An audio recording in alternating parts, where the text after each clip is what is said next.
Dharmendra ji, Lawrence Bishnoi, ये नाम बहुत ज़्यादा चर्चा में है आजकल। लॉरेंस बिश्नोई व गोल्डी बराड़ का नाम ही सबसे पहले सामने आया था कि सिद्धू मूसेवाला का कत्ल इन्होंने करवाया। काफ़ी सवालों के जवाब घुमा फिरा कर देता हुआ नजर आ रहा है। पूरी तरह से पुलिस को संतुष्ट नहीं कर पाया। अग्निपथ योजना के तहत 4 साल के लिए युवाओं की भारतीय सेना में भर्ती की गई। मनोहर लाल खट्टर हैं हरियाणा के मुख्यमंत्री। उन्होंने कहा है कि जो युवा 4 साल बाद वापस आएंगे उन युवाओं को हम अपनी पुलिस या अपने जो विभाग हैं उनमें नौकरियों के लिए पहल देंगे। 3 महीनों के अंदर ही 1200 मोबाइल बरामद किए गए हैं। इसके अलावा चार्जर बरामद किए गए हैं, डाटा केबल बरामद की गई हैं और सिम कार्ड वगैरह भी बरामद किए गए हैं, जो सरकार के ऊपर भी सवाल खड़े करते हैं और साथ ही जेल प्रशासन के ऊपर भी बड़े सवाल खड़े करते हैं।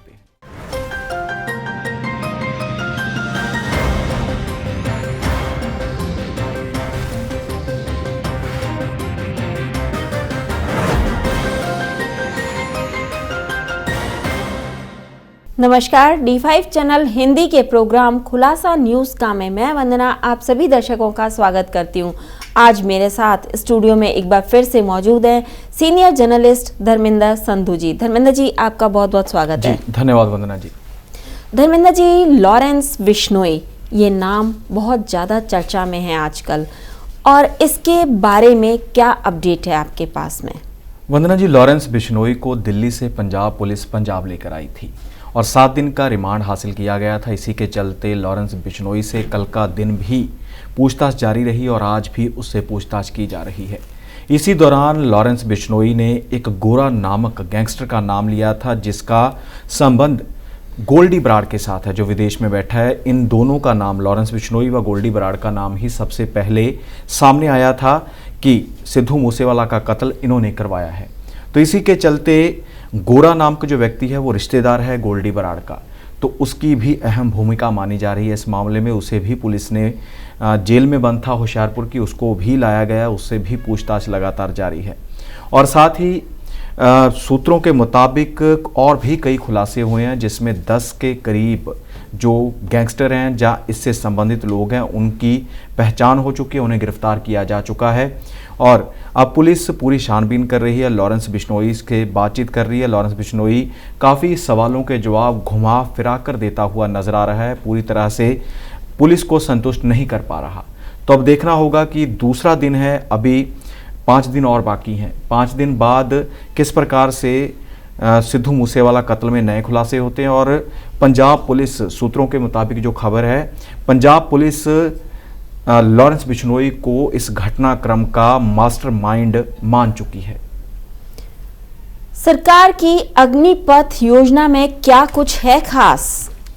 वंदना जी, अग्निपथ योजना के तहत 4 साल के लिए युवाओं की भारतीय सेना में भर्ती की जाएगी। लेकिन इसको लेकर काफ़ी बड़े सवाल खड़े हो गए थे। उनमें से अहम था कि 4 साल के बाद वो युवा क्या करेंगे। तो इसका भी अब निवारण करना शुरू कर दिया है जो फौज के बड़े अधिकारी हैं। उनमें कल एक अधिकारी हैं लेफ्टिनेंट जनरल नव कुमार खंडूरी। उन्होंने प्रेस कॉन्फ्रेंस की। प्रेस कॉन्फ्रेंस करते हुए उन्होंने कहा कि अग्निपथ योजना के तहत जिन युवाओं को भर्ती किया जाएगा उन्हें 4 साल तक पूरी तरह से आर्मी में रखा जाएगा। 6 महीने की उन्हें ट्रेनिंग दी जाएगी, उन्हें तनख्वाह भी दी जाएगी और रिटायरमेंट के बाद पैसे भी दिए जाएंगे। और साथ ही जो युवा 10वीं कक्षा के बाद इस मुहिम में हिस्सा लेंगे, भारतीय सेना का हिस्सा बनेंगे, तो उनको वहाँ पर उसी कार्यकाल के दौरान 12वीं की कक्षा भी पास करवाई जाएगी।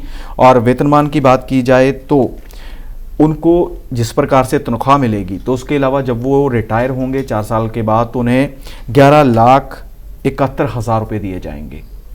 और इसके अलावा जो भी बढ़िया अपना प्रदर्शन करेंगे उसमें यह भी योजना है कि 25% तक को नियमित भी किया जा सकता है आर्मी में।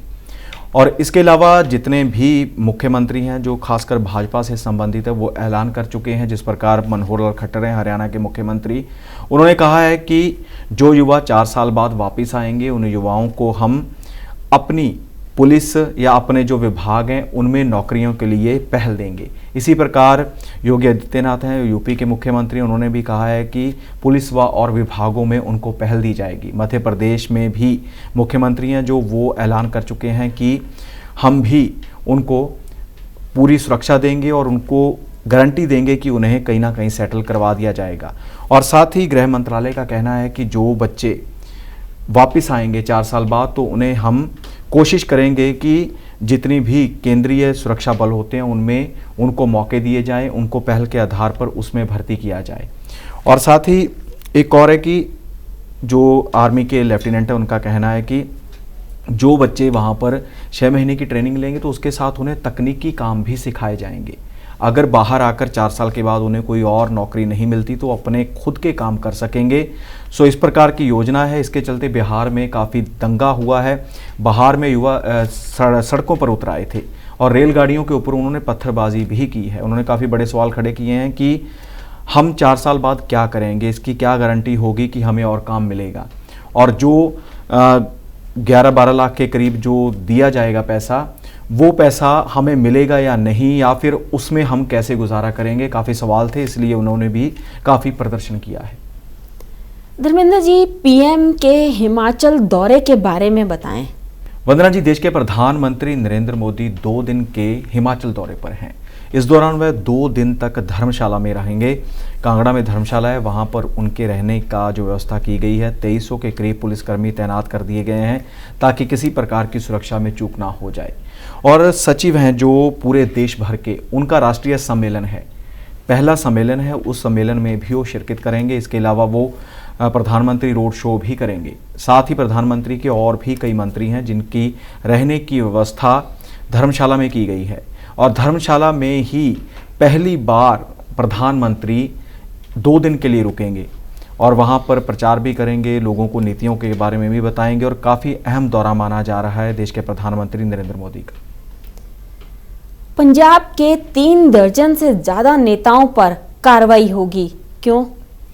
वंदना जी, जिस प्रकार से आम आदमी पार्टी की पंजाब सरकार ने अपने ही नेता के ऊपर कार्रवाई की थी, डॉक्टर विजय सिंगला थे, उनके खिलाफ शिकायत आई, एक रिकॉर्डिंग आई, तो उसकी पुष्टि करने के बाद मुख्यमंत्री भगवंत सिंह मान ने उन्हें बाहर का रास्ता दिखा दिया था और साथ ही साथ आदेश दे दिए थे कि इन्हें तुरंत गिरफ्तार किया जाए। गिरफ्तारी के बाद अब वो जेल में बंद हैं और अब फाइल तैयार हो रही है। फाइल तैयार होगी उन लोगों की, उन भ्रष्ट लोगों की जिन्होंने पुरानी सरकार के समय में काफ़ी कुछ ऐसा किया है जिससे पंजाब का नुकसान हुआ है। उसमें काफ़ी विभाग आ जाते हैं, कुल मिलाकर सारे आ जाते हैं। जिस प्रकार से स्थानीय सरकारों के विभाग हैं, उसमें खनन मंत्रालय है, उसमें ट्रांसपोर्ट है, काफ़ी विभाग हैं जिनके जो मंत्री हैं, संबंधित जो पूर्व विधायक हैं, मौजूदा विधायक हैं, खासकर कांग्रेस के और कांग्रेसी मंत्री हैं, उनके ऊपर शिकंजा कसने की तैयारी में है पंजाब सरकार। और मुख्यमंत्री भगवंत सिंह मान इसकी रिपोर्ट खुद ले रहे हैं कि कहाँ तक ये इनकी जांच पहुंची है।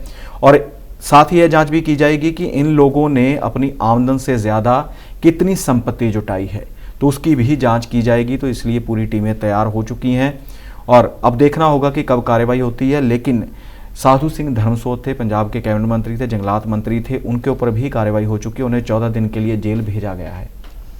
जहां तक शिकंजा कसने की बात है तो ईडी ने भी राहुल पर शिकंजा कस दिया है, क्या है अपडेट? बिल्कुल जी, नेशनल हेराल्ड मामले में ईडी ने बुलाया था राहुल गांधी को। राहुल गांधी से 2 दिन तक लगातार पूछताछ की गई थी, लेकिन आज नहीं की गई, कल फिर से उन्हें बुलाया गया है, जिसके चलते कांग्रेसी भड़क उठे हैं। कांग्रेस ने लगातार प्रदर्शन किए, पुलिस के साथ भी काफ़ी धक्का मुक्की हुई उनकी। और इसी के चलते कांग्रेस ने पुलिस के ऊपर आरोप लगाए हैं कि पुलिस ने कांग्रेस के दफ्तर में घुसकर कांग्रेसी वर्करों के साथ मारपीट की है। और अब ऐलान किया गया है कांग्रेस की ओर से, जो नेता हैं कांग्रेस के, कि हम राज्य स्तर पर जितनी भी इकाइयां होती हैं कांग्रेस की, तो वो इकाइयां राज्य भवनों का विरोध करेंगी, उनका घेराव करेंगी, ताकि ईडी की कार्रवाई को बंद करवाया जा सके। पंजाब में कई जगह पर बारिश हो चुकी है, प्री मानसून ने दस्तक दे दी है, क्या है आगे का हाल? वंदना जी, पंजाब के साथ साथ हिमाचल, हरियाणा के भी कुछ हिस्सों में बारिश हुई है और अगले 3 दिन तक बारिश की संभावना जताई जा रही है। प्री मानसून आ चुका है और मानसून की बात की जाए तो मानसून गुजरात व पूर्वी बिहार में पहुंच चुका है और बंगाल की ओर बढ़ता हुआ नजर आ रहा है। इसी के चलते हिमाचल प्रदेश में भी कुल्लू में बादल फटा है और हिमाचल में काफ़ी बारिश हुई है। पठानकोट में ओलावृष्टि हुई है और पंजाब के पटियाला, जालंधर, चंडीगढ़, मोहाली में भी काफ़ी बारिश हुई है, जिसने लोगों को गर्मी से राहत दी है। पंजाब की जेलों में काफ़ी मात्रा में मोबाइल बरामद हुए हैं। ऐसा क्यों हुआ, जबकि जेल में तो मोबाइल होना एक बहुत बड़ी बात है? मोबाइल होते ही नहीं, अलाउड ही नहीं है वहाँ तो। वंदना जी, कहा जाता है कि जेल ऐसे सुरक्षा चक्र में होती है कि जहां पर जब तक पुलिस मुस्तैद है वहां पर परिंदा भी पर नहीं मार सकता। लेकिन जो हालात पंजाब की जेलों के हैं, उन हालातों के मुताबिक जो बड़ी मात्रा में मोबाइल बरामद किए गए हैं, उनमें से अमृतसर की केंद्रीय जेल से 5 महीनों में 500 फ़ोन बरामद हुए हैं। और इसके अलावा अगर कुल मिलाकर केंद्रीय जेल व सब जेल होती हैं जो पंजाब की पूरी का वो देखा जाए तो उसमें 3 महीनों के अंदर ही 1200 मोबाइल बरामद किए गए हैं। इसके अलावा चार्जर बरामद किए गए हैं, डाटा केबल बरामद की गई हैं और सिम कार्ड वगैरह भी बरामद किए गए हैं, जो सरकार के ऊपर भी सवाल खड़े करते हैं और साथ ही जेल प्रशासन के ऊपर भी बड़े सवाल खड़े करते हैं। विभिन्न खबरों पर अपना प्रतिक्रम देने के लिए धर्मेंद्र जी आपका बहुत बहुत धन्यवाद। जी धन्यवाद वंदना जी। कल फिर से ताज़ा तरीन खबरों के साथ हाजिर होंगे प्रोग्राम खुलासा न्यूज़ का। मैं तब तक के लिए नमस्कार।